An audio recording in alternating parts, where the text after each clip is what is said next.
like scary movies? Uh-huh. I'm getting ready to watch a video. You making popcorn? Uh-huh. What's your favorite? I don't know. You have to have a favorite. Talk to me. Talk to me. Hi everybody, I'm George and welcome to the best little horror house in Philly, the show where we talk about the best horror movie ever made, according to our guest at least. And you might have heard today's guest on Guys with Brian Quinby or bringing back the prank call as an act of civil service while hosting Not Even a Show. Please welcome Chris James. Hey, thanks for having me. I want to be clear though, people probably already said this, but a lot of them have been picked. So this is one of my favorite movies ever, but you don't let people double up. And there's some that are just so fucking good. You must have that a lot where people are like, I want to do this one. It has been coming up more and more as the list has gotten longer. It's been interesting too, seeing like which ones just don't get picked. Like Halloween, still up there. Nightmare on Elm Street, really? Still up there. Yeah, that is kind of interesting because Halloween, the original Halloween, was very, very good. It's great. I don't remember Nightmare on Elm. Like I watched that when I was younger only, but I've rewatched Halloween as an adult, and it holds up definitely. It's a fantastic slasher movie. Yeah, it has definitely been interesting to see sort of what lingers on the shelf and what gets pulled off real quick. But for me, for this week, it's the best horror movie ever made, is what I'll say. And before we get into the movie, why don't we talk a little bit about your history with horror? Is it something that you watched frequently growing up, or something that you still like a lot, or more now and then kind of thing? Well, I did watch it growing up, definitely. I was like, I wasn't hugely into it. I wasn't like buying merch from stuff or anything like that, or, getting dolls from Nightmare on Elm Street or anything. But I definitely watched all those movies and enjoyed them. Always loved a good scare. I am obsessed with movies now. So I watch like every movie that comes out basically, and I watch a movie a day essentially. So I do watch horror. I do like horror. I think people can understand this. I have to be feeling a certain way. So sometimes there are days where I just say, I want to watch, some of the nastiest shit you can imagine, just some of the darkest stuff. So yeah, it's really a vibes thing for me. I did watch the new Evil Dead the other night. I'm trying to think. There's been some great new horror movies. You probably talked about some of them on here, but yeah, like I really loved X and Pearl. Those two I thought were fantastic, and then obviously Barbarian. So I think there's I think that for a while there, and this might be ignorant, but for a while there, I don't know, they were feeling a little bit like it was a tired genre almost, like it was all the same stuff happening over and over, which I guess is the case with a lot of movie genres. But yeah, I think recently there's been some excellent, so I've really gotten kind of back into horror recently. Yeah, I mean, it does go through these waves where it'll be like, all right, there's going to be a glut of slashers, and it can be tiresome if you're not into slashers. But hey, if I wait out a couple years, this is going to fade into the zeitgeist, and something new will pop up, and we have been getting some really great stuff. I've been really enjoying it. I'm curious if you have like a favorite subgenre, because when we were discussing your movie picks, a lot of the ones that came up were fairly grounded. Yeah. I'm curious if that's something that speaks to you versus more supernatural stuff. Yeah, I'm not as big into, like, I'm not a big sci-fi supernatural. I mean, I'll not to say I don't like those types of movies, but I like more realism, definitely. Having said that, I do gravitate towards slashers, definitely, because I like ultraviolence. I'm a fan of ultraviolence. So, like, movies that have very creative kills, kind of, and those, like, those ones where you're like, oh, what? Oh, my God, are you kidding me? I do like that. But, I mean, like the one we're going to talk about today, I like realistic, terrifying, dark kind of movies, and not just in horror. Like, I'll definitely watch some real sort of dark crime thrillers and stuff that are pretty, they don't leave you with a lot of hope, Definitely.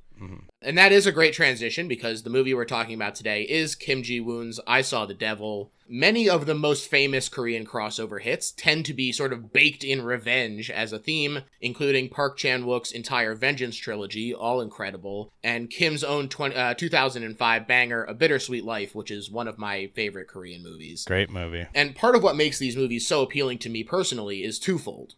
First, American gun culture isn't really a thing over there. There are occasionally guns flashed, but by and large, fights tend to be much more up close and personal, blades and bludgeons. They're not doing excessive cutting to try and create excitement because the action itself is exciting and choreographed instead of a guy is standing there shooting. Yes, most definitely. I mean, I don't think that's telling tales out of school to say that tends to be in not just Korean cinema, but a lot of Asian cinema, that there's better fight scenes and there's better choreography happening. And yeah, they don't rely so much on camera tricks. And if you watch a lot of movies like I do, it gets frustrating, the camera tricks, because it starts to like just wash over you, you know. It doesn't even feel like anything's happening because you've seen it so many times before. Yeah, some real, you're right, there is a lot of revenge. They love a revenge movie in Korea. They have some fantastic ones. Yeah, the Vengeance series is so good. Yeah, Lady Vengeance I think is my favorite of those actually. Wow.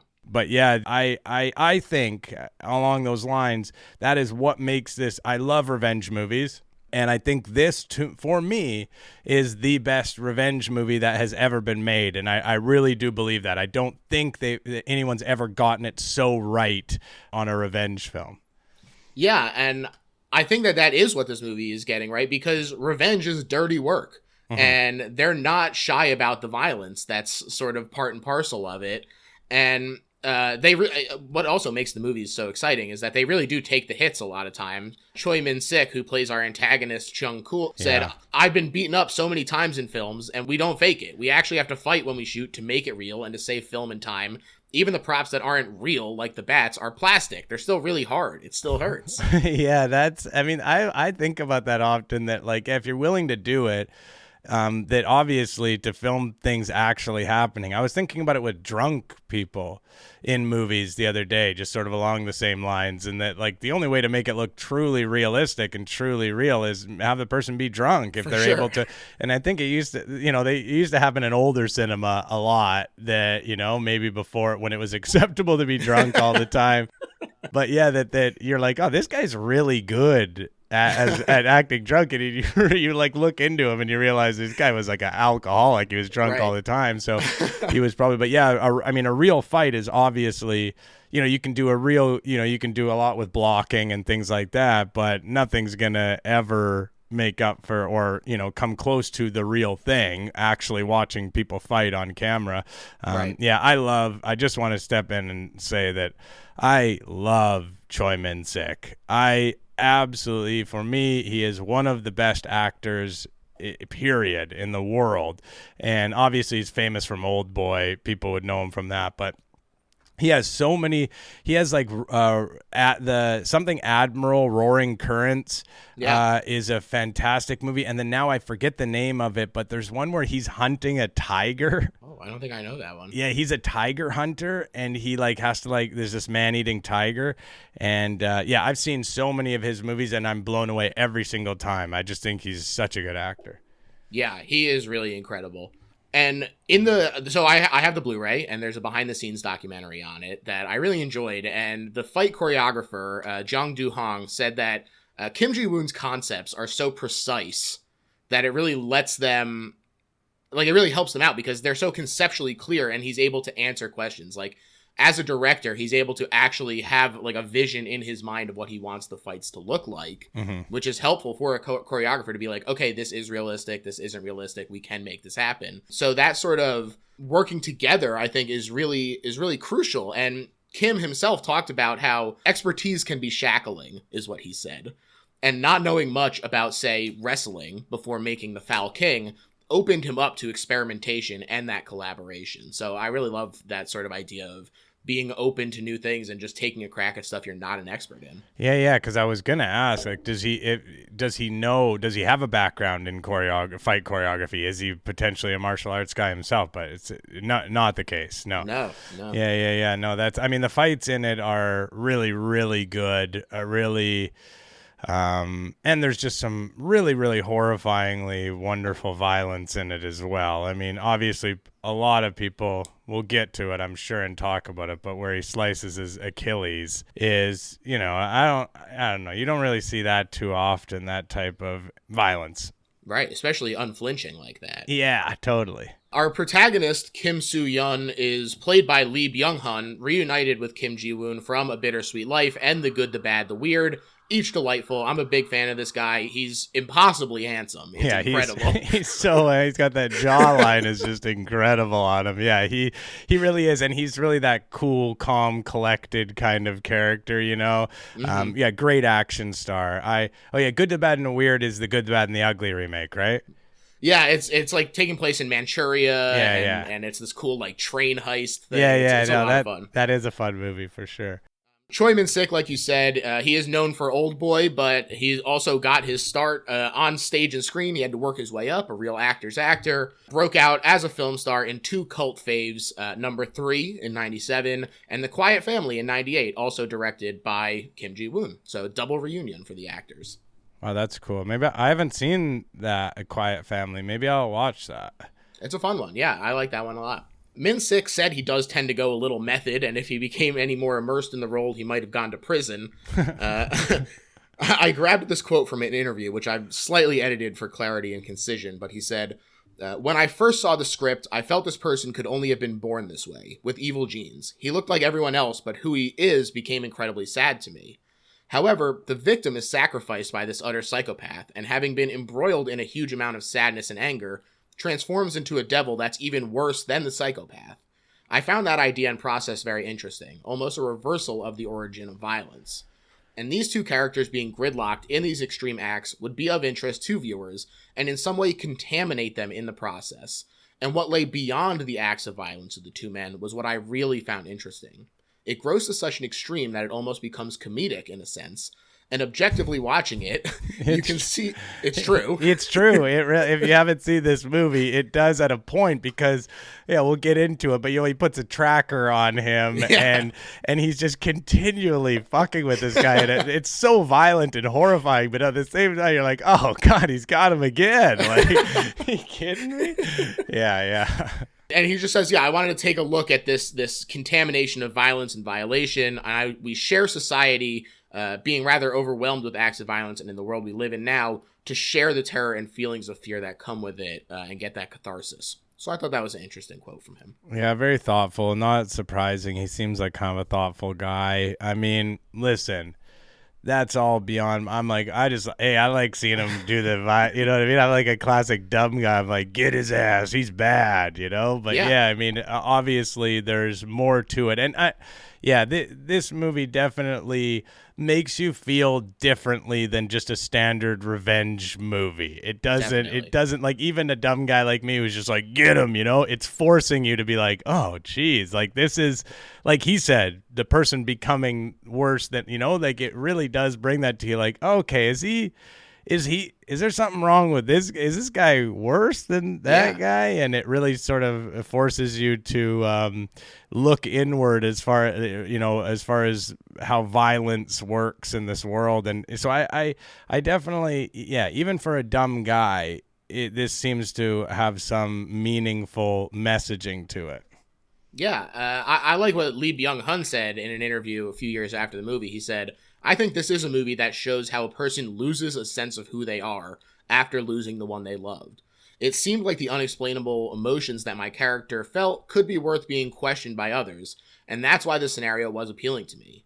Any other film that's based on revenge gives a sense of satisfaction, but this movie gives viewers the feeling that they're getting lost in a maze as the story develops. The audience will wonder what one gets out of revenge after looking at my character. Yeah, totally. So he said the thing I was saying, but in like a smart way. Yeah, he agreed with you. He agreed with me and then made it smart. I appreciate that. Thank you, sir. After the premiere, he said, I felt a bit burdened after the screening because I started to wonder how the audience would take it, and I remembered the dark and serious atmosphere from the set. I was in the waiting room with actor Choi Min-sik and director Kim after the screening, and we didn't say a word to each other. Actually, Choi Min-sik said one thing to me. It was, hey, got a light? He's my big smoker. That's funny.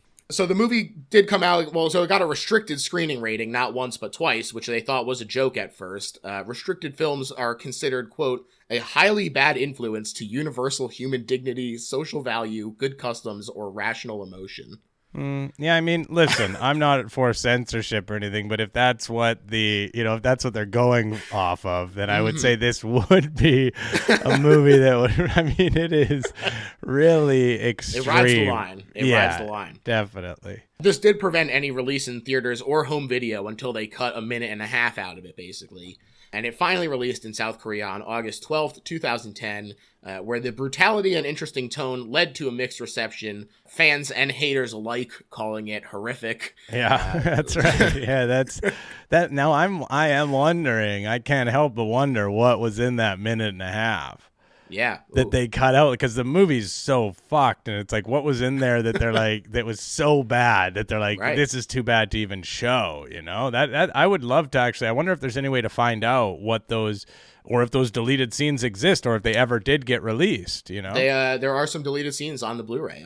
I actually didn't get a chance to check them out, but I'll have to look into what exactly was missing. Yeah, I wonder if they were even allowed to put it on the DVD. I would love to look into that, or on the Blu-ray, to see if those exist, those minute and a half. Definitely.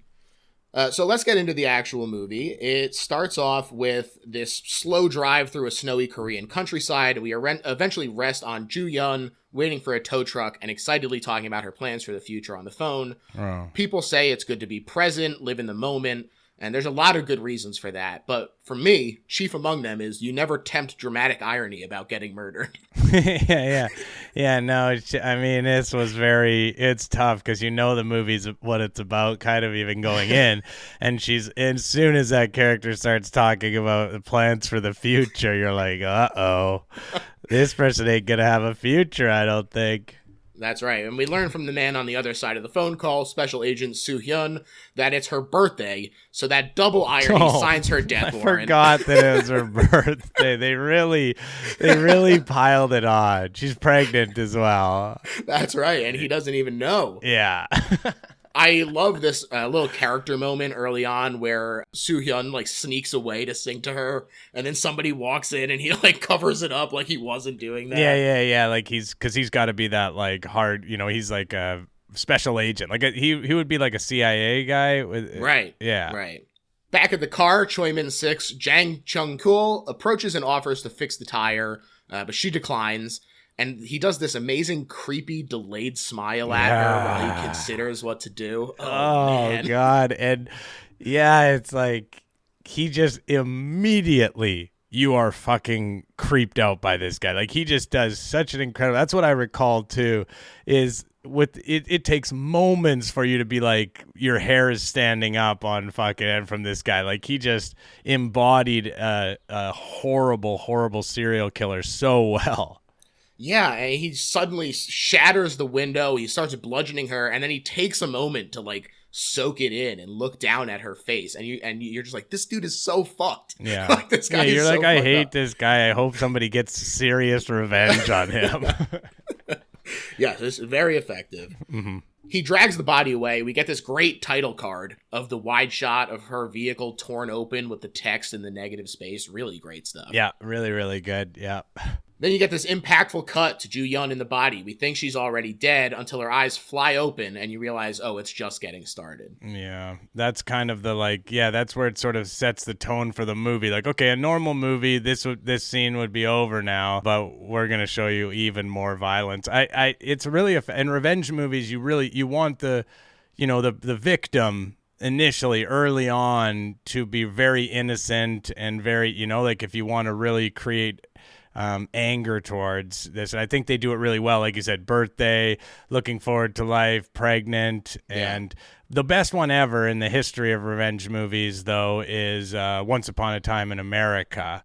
But the first scene, he just murders a child.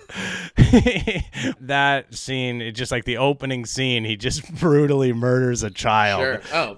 Yeah. Assault on Precinct 13, similar thing, where it's like the ice cream truck. They shoot that kid who gets the ice cream cone. Yeah, that's a really effective way. You don't see it in film too often, and definitely not anymore. You don't see children being murdered, but it is, which I guess is good. I guess it's a power move for sure. But yeah, it definitely is effective and great. If you really want the audience to hate somebody and want them to suffer serious revenge, just have them murder a child. So Jang chains her up. Joo-yeon begs for her life. This is where she reveals that she's pregnant, and it means nothing to Jang as he stabs down and begins to butcher her. The engagement ring rolls away, and he looks for it, but doesn't see it in this nearby grate, and he just kind of shrugs it off. Because that's back at his place, right? Right. Yes. Because that's important. Exactly. And there's an amazing shot, too, where it's like in the middle of all this butchery and everything, for them to take a moment to have this interesting shot of the drain outlet suddenly becoming red with blood, like the water flowing out into the river. Yeah. It's just like a really great direction, just really incredible. This little boy wandering around finds her ear in a field, which to me felt very Blue Velvet, especially since this is the discovery that upends Soo-yeon's life and sends him down the rabbit hole. Yeah. And this becomes a full search party, obviously. Joo-yeon was the police chief's daughter, in addition to newly being Soo-yeon's fiance, so Jang truly fucked up. He picked the wrong person. Yeah, he made an error in that there's two different people with a lot of the power of the state to come down on him. But that doesn't end up being his issue. That's true. Just to be clear, he not to spoil it later on, but he's hoping for prison. That is true. Yeah. When they find the head is so tense. I love this scene, just waiting for it to float up, and you know it's the head, and they know it's the head, and so they're reluctant. Just really captures that feeling of not wanting it to be true. It does become a little comical again when the head spills out of the box in front of the press. Yeah, they do. They add that. I like that too. There's silly little fun moments in the midst of this horrifying chain of events. I find that they do that very effectively in Korean cinema as well. Is like humor in a place where it doesn't feel appropriate, but it does add something to it, and is very I enjoy that aspect of Korean cinema. Yeah, lets off a little of the pressure valve, like we're stressed for sure, but also we're here to have a good time. Yeah. Our protagonist is freaking out. I also really like that they cut the music to let you actually absorb his emoting rather than just have it tell you what to feel, which is great. He swears at the funeral to make the killer pay for Joo-yeon's pain. And he says he's going to take 2 weeks off for bereavement. More like revengement. Yeah, exactly. Bereavement. Yeah, right. We know what you're up to, buddy. He gets this little capsule with a mic and GPS snuck out from a tech guy at his secret agency office, and he gets to work on narrowing the 4 suspects down. First guy, Soo-yeon, breaks in, shuts off the power to his porn just as he nuts. Funny and gross touch that in the searching for the cause, this guy just like wipes his hands on the seat cushion. It's real nasty. And this is when you get to see him just do some classic police brutality as well, where he's just like, he has nothing. It's just he doesn't have any evidence that these people, they're just suspects or whatever. Right. And he just goes in and beats them up. I mean, they are all terrible. Like, they're all people who have, I think this guy is a pedophile, right? Is that right? Yeah. So I think that they're all like, really, but yeah, he's not following. You sort of see right away, this guy does not much care about the rules in this instance. He's not interested in loose cannon. Yeah. He's going to do whatever it takes to find this person. That's right. And it starts off with slapping the fuck out of this guy with the plug, which looks terrible. That looks really fucking painful. Yeah. There's another really funny moment in the interrogation that follows, though, where this guy that he's questioning isn't sure how to answer the question. You really don't know. And so he's like sobbing and he nods and then shakes his head and then goes back to nodding. Yeah, he sort of phrases it in a confusing way. Cover all your bases. He bashes in this guy's dick with a wrench, though, who confesses to some cold cases, but not the crime at the beginning. So on to the next suspect. I just want to say that's a good detail as well, because you're supposed to like the protagonist. And so I think they throw in stuff like, like he confesses to some other crime. So you're like, okay, I don't feel bad for this person who was just beaten up and who isn't actually the suspect, because they're guilty of this other stuff. So they deserved it, Right. Soo-yeon tracks down the second suspect in the street. He knocks him off his motorcycle with a car, then kicks the hell out of him. Apparently, this was one of the more difficult scenes to put together between the way it was shot, the stunt off the motorcycle, and the action. And it was really funny in the behind-the-scenes documentary because they stitch together a bunch of unused attempts. And Oh, it's really? Just this poor dude getting kicked in the face over and over again. I don't think he does it. I don't think it even happens in this movie. But one of my favorite fighting things in Korean movies is the double drop kick that they do. Oh. They do it in Memories of Murder. Definitely, he That's does it to a right. guy. He does it to a guy on the hill. But where they Yes. just jump up and they like it's like they're sitting in the air, So they just jump It's up and kick incredible. both of their feet forward. But they're like, yeah, it's the only place I ever see it. But I've seen it like 10 times in Korean movies. Yeah, Song Kang-ho, the dropkick king. Yes. Oh yeah. He's done it a lot. He's from what's it called? Parasite is probably what most people know. Yeah. There's another great. Oh, we don't see the interrogation, but suddenly Soo-hyun is back at his wall, tearing down the mugshot, so we know it was a failure. Yeah. And there's another great sort of like silent character moment where he tries to go to sleep, but he's so consumed by this revenge that after a moment he sits up, debates internally what to do, and then gets up and just heads back to the wall for the next suspect. Revenge will wait for nobody. Yeah. I don't have time. He's only got 2 weeks. And well, who should be the third suspect? Younger and with more hair, but it's Jang. Yeah. And then so we know this is your guy. Mm-hmm. And while Soo-hyun works, a woman waiting at a bus stop late at night watches Jang's van roll up slowly. He tells her the buses have stopped running, and she refuses to get in at first, but it's awful dark and cold, and he's persistent. So she gets in, and, this is a classic trust your instincts situation. Ma'am, because don't get in the car. Yeah, the insistence is, but I think there is a weird thing in the world where people just don't want to be impolite, and that where you're wondering, like, of course this seems like, but there is a weird thing where people, if you're insistent enough or whatever, that somebody will go against their instincts, and it feels like that kind of moment here where he just. But yeah, and of course we know that he's a brutal murderer and we've seen him do that, but he also just looks terrifyingly creepy and he looks like a serial killer, and he's driving down this remote thing, just like picking, like just everything about it would get your defenses up, I think, personally. For sure. And he pulls out a metal pipe, he bashes her with it before taking her back to his place and using a damn guillotine on her. Yeah. That's, this guy, that he's been at this a while when he's built a damn guillotine. He's built a damn guillotine, and he'd tell you what, it ain't for the billionaires. It's the 99% always struggling at the hands of his guillotine. Totally, yeah. There is an interesting moment here where Jang plays some like melancholy guitar after. Oh, yeah. Wonder like what's he thinking? What's going on in that head? Yeah, he probably could write some pretty good songs. He's seen and experienced a lot. I mean, I guess Charles Manson's songs weren't that good. Some of them were okay, not to be, but yeah, I guess it doesn't necessarily. Lyrically, though, you think like he could bring some darkness that you really haven't seen in music. Yeah, get someone to punch up whatever he's doing, really solidify it, but he can get the bass out there. He can, just get the messaging of like taking somebody's life. I don't know that there's actually a big audience for that kind of music now that I'm thinking of it. Music about killing people.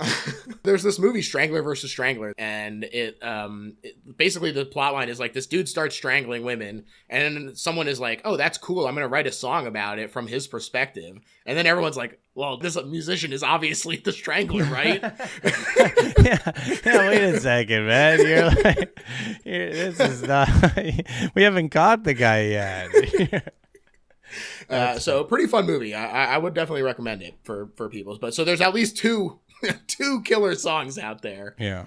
But in his investigation, Soo-hyun goes to meet with the rest of Jang's family, Kyung-chul's parents, and his abandoned son, under the pretense of being an insurance agent. And Mama Jang is shocked by the mugshot photo, a stark contrast from the photo that she shows us, which is like a fun beach shot. He's having a good time out there. Yeah, it's that classic, what has become of my son? Who is this person I'm looking at? He was my sweet little baby boy, Yeah. And this is important as well in the movie to see that, hey, they don't know him as this monster at all. They have no concept of what he has become. They still think of him in this, nice way. Sure. My son wears aviators and cool shorts and hangs out at the beach. Yeah, he's get a little bit of vitamin. I mean, this guy's just looking for some beach time, like all of us, looking to relax. I mean, mind you, who knows what he was doing at the beach. True. Scoping out. Kyung-chul's son points Soo-hyun in the right direction, and the house is immediately fucked up. He also finds a trophy case filing cabinet full of shoes, bras, and handbags. And then as he continues deeper, the engagement ring, which confirms that this is the guy. So that's how he knows. This is, I mean, there's no other explanation for it. This guy's a suspect. The ring is there. Has to be the guy. Right. And it is kind of interesting to me that this is only 43 minutes into the movie. Korean movies, in my experience, tend to subvert the conventional A to B path of an American revenge movie, because that tends to be, we're searching for the killer the whole movie until the climax where we fight and he's dead. Yeah. But here, we found him quickly. And it's not this red hot anger, it's icy cold. And so now, having found him, instead of just killing him, this is where the plot starts to really unfold. And Old Boy does something very similar. Yeah, totally. And it's not, and just it is like a 2 hour and 20-minute movie, so it is fairly long as well. So it's not even close to halfway through them. It's like a third of the way through the movie. Right. And yeah, it definitely has that, because I knew it was a revenge movie in the sense, I had that basic, but yeah, I did have that feeling when okay, so what now? Like, he's going to kill the guy, right? I mean, then what else do we have to look forward to here? Meanwhile, Jang is driving a bunch of young women home from school. There's a really great uncomfortable moment where he's like studying them in the rearview mirror, choosing which one is going to be his victim. And then the camera pans down to reveal a little tracking device adhered to the van. And because he has like a job, like driving school kids, right? Right. Yeah, right. like he's driving them, and he has like a van or whatever, like with a bunch of different seats in the back. And so he's like that's actually his job, driving school kids, right? Yep. Whew. Yeah.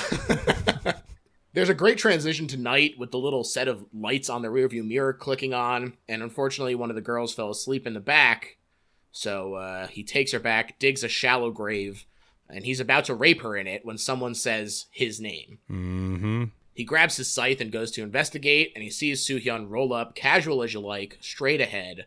And I love this initial confrontation. Jang is like testing the waters with some brashness. Soo-hyun just like soaks it in. He's like, oh, it's really happening. Revenge starts now. It's like a Western shootout. Like, yeah, that's in the garden? Yes, right. That greenhouse. The greenhouse area, yeah, okay, yeah. Jang runs at him with the blade, but he's stopped with some pretty serious ease. The fight choreographer did discuss this as well, not only having Jang use a variety of weapons throughout the movie to diverge from the conventional killers that are defined by what they use, but also the difficulty of keeping it interesting visually when one combatant is so much more trained as skilled, as seen by the emphasis on joints and wrists in the like self-defense moves that Soo-hyun is using. Yeah, yeah, he's clearly, could easily kill him.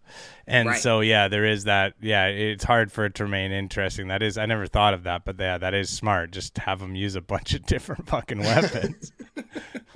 The girl in the grave, legs now untied, has crawled out. She makes a break for it mid-fight. Good for her. Yeah. I also love that they do like follow up on. They're like, look, there she is. She's getting away. Don't need to stick around, really. Yeah, just get out of there. Because, I mean, seemingly this guy is coming to help her, but then he just starts sort of fucking the other guy up, and it's kind of like, right. Okay, maybe this is unrelated to me. And she's right. I mean, it's somewhat, but it's, he's there for a different reason. So she's right to just get up and get out of there herself, for sure. Yeah, you guys handle that. I'm out of here. Yeah, you guys clearly got something going on here that I don't really want to be involved in. Right, not my business. Jang is suffocated to the point of passing out, then gets his head beat with a nearby rock.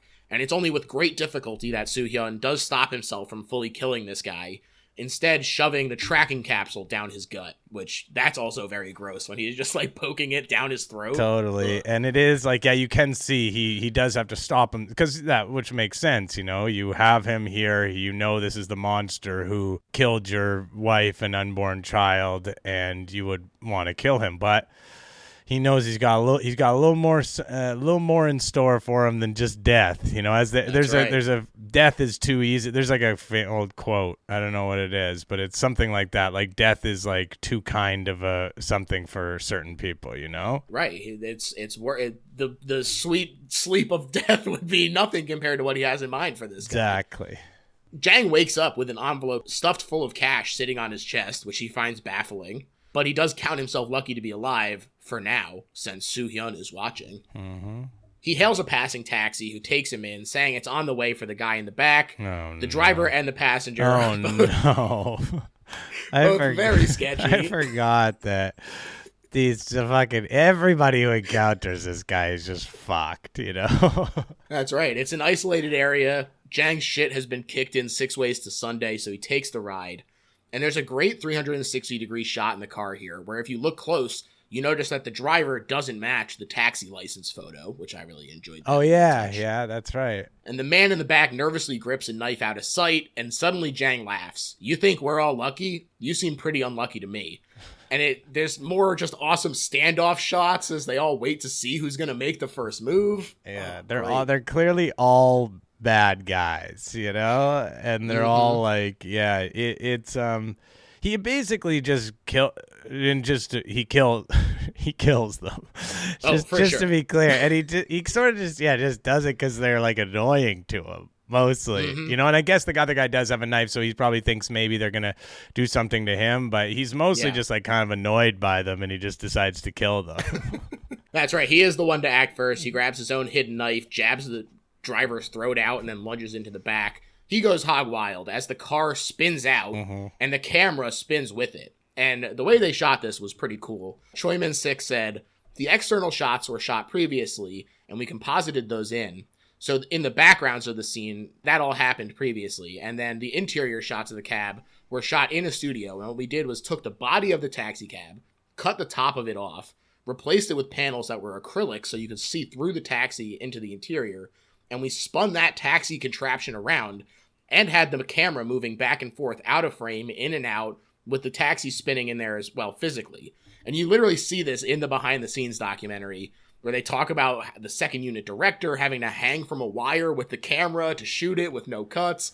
It's a wild scene, and it's very complicated and looks great. Yeah, it looks great. I was going to say it comes out well. Like, you know, sometimes you put all this work into a shot and it's like, oh, okay, it just looks like pretty pedestrian. But yeah, no, this is a memorable visual shot in the film for sure. Yes. The quote continued, what was interesting was we had the costumes prepared for the scene, obviously because there's so much blood spilling out in that scene. We had to change the costumes into new ones each time.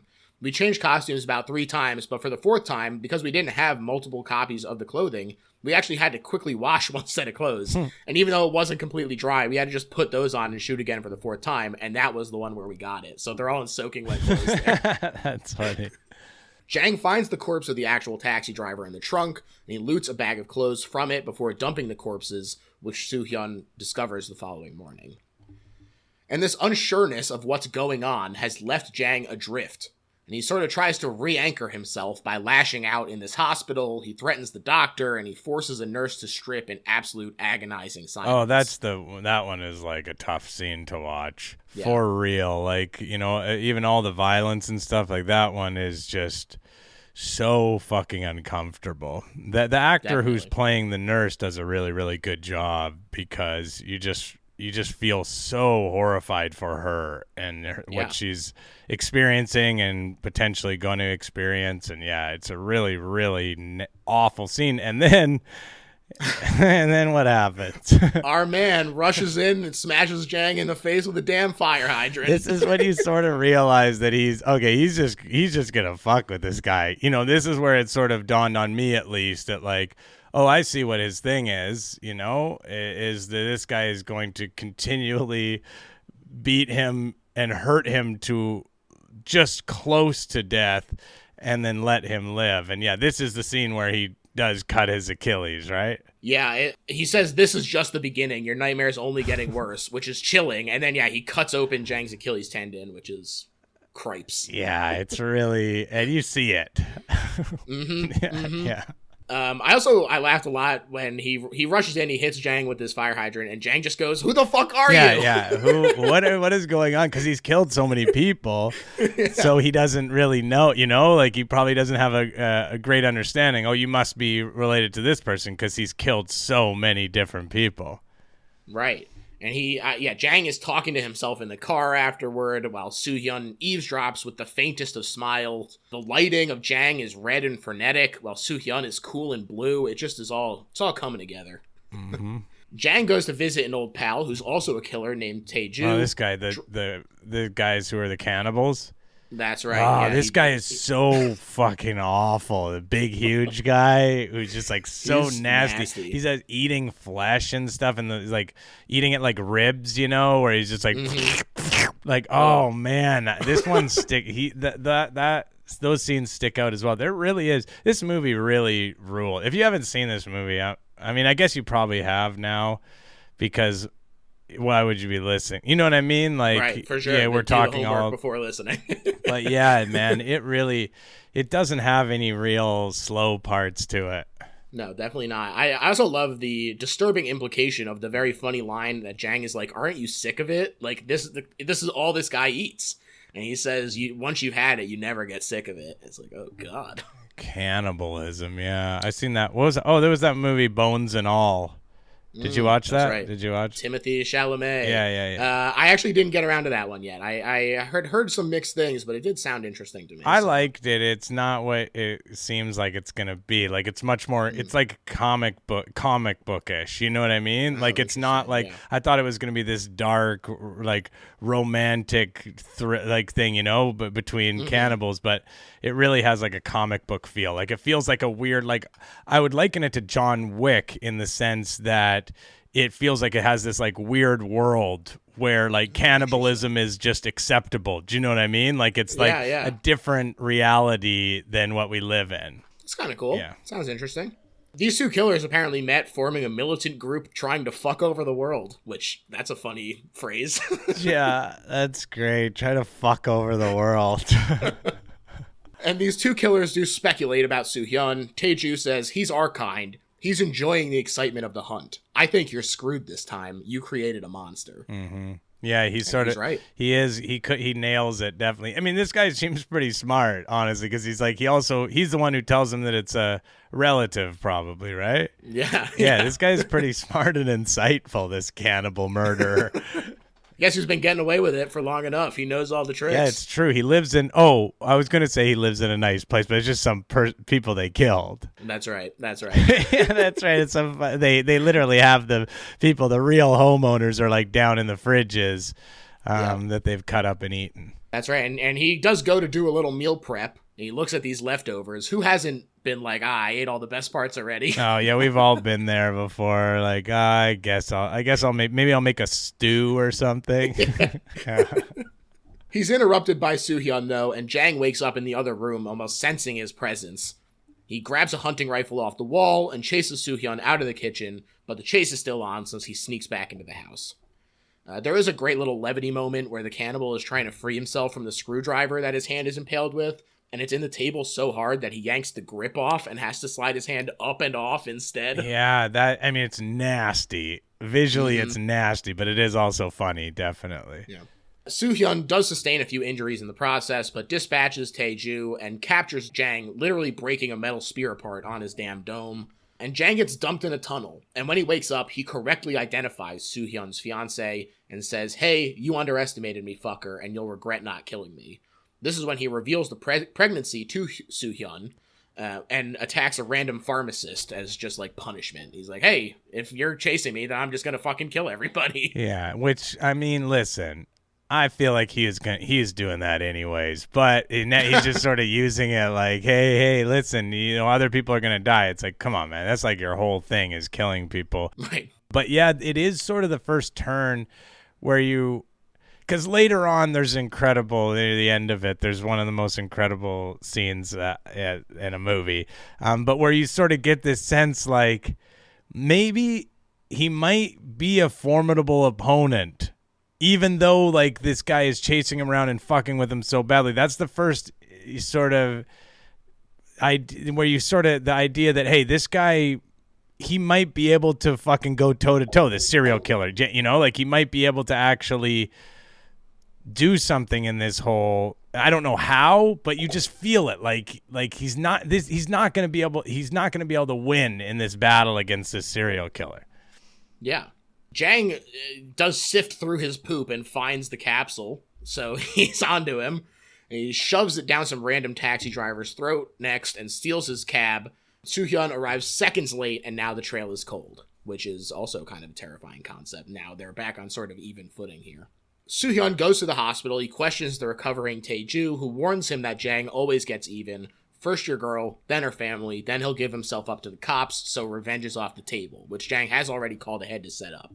He also laughs at the thought that Jang likes to rape women before killing them, and possibly did so to Ju-yeon. So Soo-hyun truly goes Joker mode. He goes, oh, you love to laugh, let's put a smile on that face, and he rips his cheeks open by pulling his jaw so hard, which is fucking crazy. Yeah, that's one of the craziest pieces of violence in a movie that you can see, where he pulls his jaw apart and rips his face apart. I mean, does he kill him? I mean, we don't see what happens but presumably, you think, judging from what happened, it seems like he's dead. It seems like he would have killed him. Hard him. to come back from that. I think so. He basically pulled his face apart. Jang does indeed go after the police chief. He bashes his damn face in with a weight. Then his other daughter arrives, and Jang says, now here's my chance to really get Soo-hyun's goat, and he grabs her. The cops try to stop Soo-hyun from entering the crime scene. He beats his way in before someone recognizes him and belts him one for causing this whole situation. And the chief is alive, but cocooned in gauze, which, I mean, hey, that might not even be him under there. Yeah, you don't even see him. It just looks like from a comedy sketch or something, where he's like fully covered. Yeah, that's I guess they are kind of right. He did cause, because he could have he knew that this guy was the killer. Right. He could have either just killed him or turned him in. Like, they would have said turned him in. The police officially would say that. But even at the very worst, kill him. And then you're saving, because listen, there's a lot of people who died, and it's, could have been avoided had you just killed this guy. Because he, after he initially met him, he killed a lot more people after that, Sure, absolutely. The chief also squeezes Soo-hyun's hand, which is kind of like a little gentle reminder for us about how far he's fallen. Like, this is kind of a little touching moment there. And Jang calls the police to speak to Soo-hyun and gloat. He says, you think you won or me? And as promised, he gives himself up. Very dramatic fashion, I might add, out in the middle of this crosswalk here. Yeah, and that is I mentioned it earlier. Yeah, like, it is, I guess on one side it's like but it's sort of is like, I'm going to go to jail. Like, it's sort of showing I'm terrified of what's going to continue to happen. But I guess it's also framed up more as, I'm not going to give you what you want. You are not going to get what you want from me. And that is a big theme. And like later on in the movie, the same thing. The thing you think you're going to get, you're not going to get it from me. I don't, I don't have it to offer you. But our man's got a few tricks up his sleeve as well. That's right. He breaks this car door off so that he can grab Jang and abscond with him in motion. Very slick. Yeah, with the cops. Like, he's like, the cops are all around. Like, he's doing it. But of course, these are just regular cops, whereas he's like this, special agent or whatever. So he's working at a higher level. The behind-the-scenes documentary did the same stitching together several failed attempts of Choi trying to jump into the moving car. She's like, why are you doing this to these guys? But there's a great shot of the highway here, which also feels very Lost Highway. So turn the David Lynch referenceometer to 2 as it conjures up the feeling of being out of control and lost, but having to keep moving forward. And they do get out. Soo-hyun says, you're right, I made a mistake underestimating you, and it won't happen again. And then he starts the torture.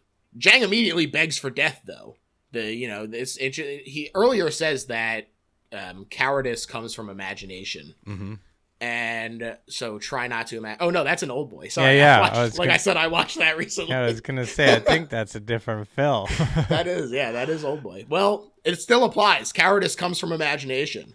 And he can dish it, but not take it here, which I guess is part of, as a torturer himself, he's like, well, I know how this is going to go. But Soo-hyun stops his talking with a screwdriver in the cheek, which is also quite nasty. He promises that the real revenge comes by killing him when he's at his lowest, trembling in fear. Jang begs for his life. He also attempts to hurry things up, But then when it's not going his way, he just sort of shuts down saying, that was an act. I feel nothing. You've already lost, which is kind of a little twist in and of itself. I wonder, do you think that's real? Yeah. Do you think that he is a sociopath? Yes. I think that that's the way I took that, is that it was an act, the thing, not that he changed up, that his whole begging for his life was an act, because he's like sort of doing it, and it's that classic scene where it's like zoom, it's on his face, you know, and he's like, looks so emotive, and then all of a sudden he just like sort of, his head or his eyes sort of shut, and then he opens them up, and he's sort of smiling at him and telling him. And that's like sort of that moment where you think to yourself, oh man, he doesn't have the thing you're looking for. He's not going to feel that low moment. You're never going to get him. He doesn't care about any of this. You lose. You know, you're the one who I don't care about my life or anybody else's life. I don't fucking care about living or dying. You are the one who cares. You lost your child and your partner, and I am the winner here. And in that moment when I'm watching, I'm like, oh man, like this, he got him. You know, he's gonna, but again, our guy has got he's got real stuff up his sleeve. That's right. He says, I hope you suffer even after you die. That's his final word. And then he locks Jang in a saw trap where he's holding the guillotine with a rope in his mouth that's also attached to the door.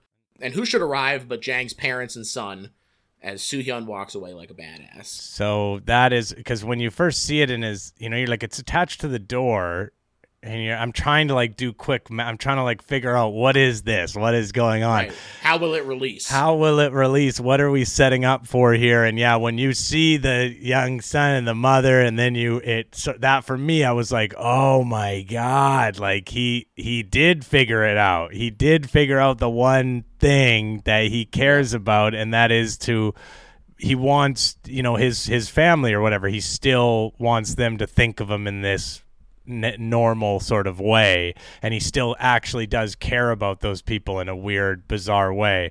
And so he found the one in right before he dies, because that's what happens, right, to really make him feel that way that he felt in that moment. So he does indeed in the end get his revenge. That's right. Yeah, he's screaming, don't open the door, get out of here.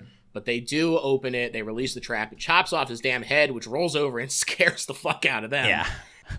And their screams finally let Soo-hyun know it's over. And he removes the earphone connected to the bug, looking satisfied for a second, and then starting to weep, presumably a mix of catharsis and reflection on both what he has lost, not only referring to his family, but also internally bringing himself to that level. It's a really powerful ending. I really like it a lot. I think that it's a great encapsulation of the theme of this movie, which is like, what is the revenge costing you internally as well? Yeah, it's great. And just the concept of it, it's really, you know, hooking that up, having his own family end up killing him. Yeah, just the mechanics of it and everything like that, outside of like the emotional part of it, is just a very cool ending to a revenge movie as well. And like I really enjoy that turn where you think for a second, oh, this sociopath doesn't care, and you don't have a way to, like, that scene when Choi Min-sik says that, like when he looks straight into his eyes and says like whatever the line is, like you can't take, you know, like you can't take that for whatever it is that he says. It's like, oh man, one of the real best scenes in a movie. And then to have it end up that way, where you're sure, at least I was, where I was like, he's not going to get his revenge in the way he wanted to, that he does manage to do it after that. It was a real turn for me. And it's the reason why it's one of my favorite movies ever, and why it's one of the few movies that I will go back and watch over again. I don't rewatch a lot of movies, but this movie I've seen 4 or 5 times probably. So we've now reached the part of the episode, Chris, where you sort of just summed up a lot of your thoughts on this movie, but this is sort of our final moments. Talk about what makes this the best horror movie ever made, or to you at least one of the best. Yeah, I would say like I said, I think that it subverts a little bit expectation wise in revenge, and I just think that it is the most creative revenge movie and that I have ever seen. The ending is incredible, but yeah, the ultra violence, the commitment to brutal, in your face, realistic violence, and this monster of a character. I love movies that have real nasty villains in them. I just watched The Great Silence. It's a spaghetti western, Italian spaghetti western, but it's what's the guy's name who worked he worked with Werner Herzog all the time. The really terrible Klaus Kinski plays the bad guy in that movie, and oh man, if you want to see the nastiest villain in a movie, but I just love really horrifyingly nasty characters in movies and realistic ones, and I think this is like such a realistic monster that you probably won't, but you could actually encounter in your life, in those instances of just, him being in a car with somebody or picking them up or whatever. The realism of it, coupled with how good of an actor he is and how well he embodies that role, I think like elevates this movie into being one of the, I think best revenge movies and one of the best, most horrifying movies ever made. Absolutely. To me, this is the best horror movie ever made because it is such an interesting take on a revenge movie that does function. It does fulfill the function of like, yeah, I want to see a bad guy get his comeuppance, and and it delivers on that in spades. But it also has a really interesting take on the fact that revenge does not equal redemption. And that's what this character is attempting to do, is fill this hole in his heart, basically, that he has lost this and he thinks revenge will fill it. But like they say, revenge is for movies. It's not something that will actually help you.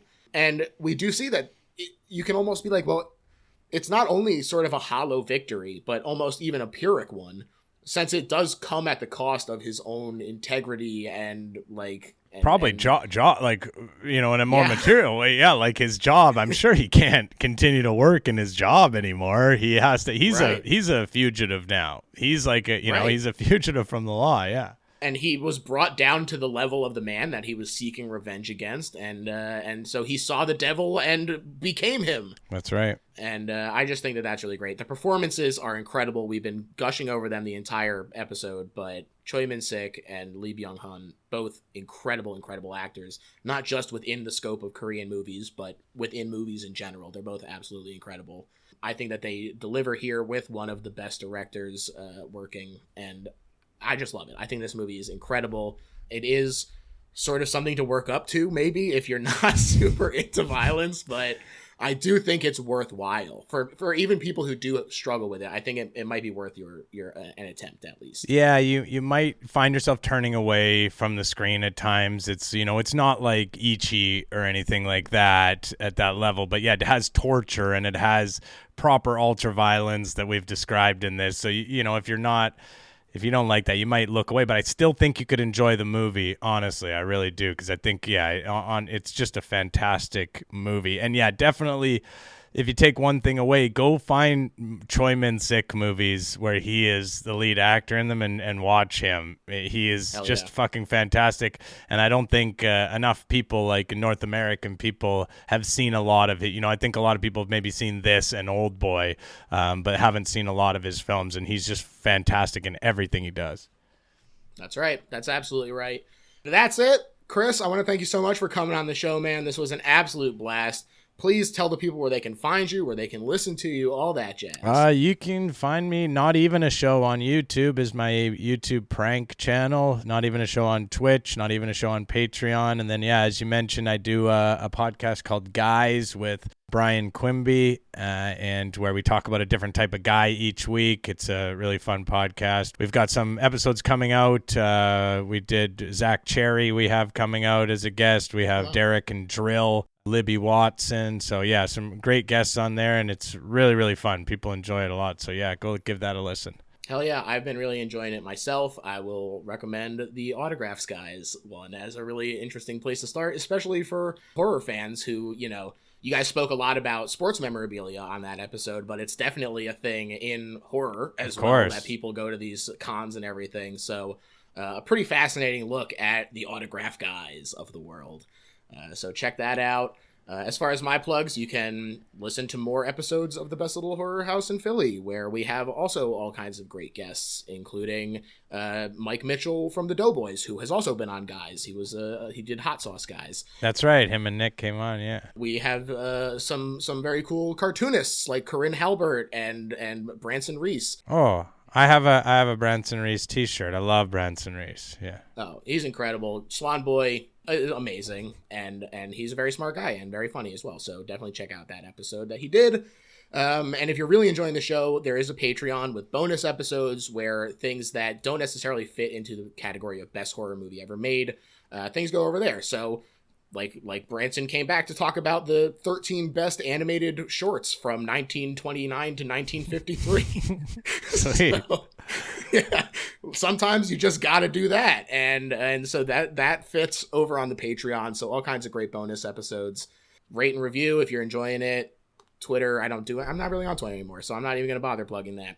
Letterboxd, Little Horror PHL. That's pretty much it. Thanks, everyone. Bye. Bye.